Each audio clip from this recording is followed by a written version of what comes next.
राधे राधे। तो मैं फिर ये बोरी बनाऊँ कि सब तो दसो जी क्या बनाना ना इतनी बोरी जाओ कम मोरी होंगी कि बेकार होंगी भुखी त्या लोग के ना तरपाल कई बनाना तरपाल कजी कम आना जी तरपाल फिर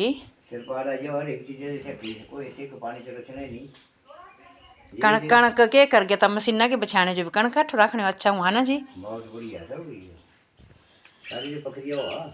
तो ही ना मैं वो आ जी हाँ वो ये भी बनाऊंगी तो टाइम लगेगा पर बनाऊँ भाई इतनी अच्छी लगी मुझे भाई इन्हारा बनना चाहिए किच ना किच बेकार फुकनी नहीं आई थी भाई मतलब तरपाल चल ठीक है हाँ हाँ इं भी आंगनों भी बिछाना होना जी तो भी अच्छा हुआ गासिया दरिया दरीचे बिच हाँ ढकने जो हाँ राधे राधे जय श्री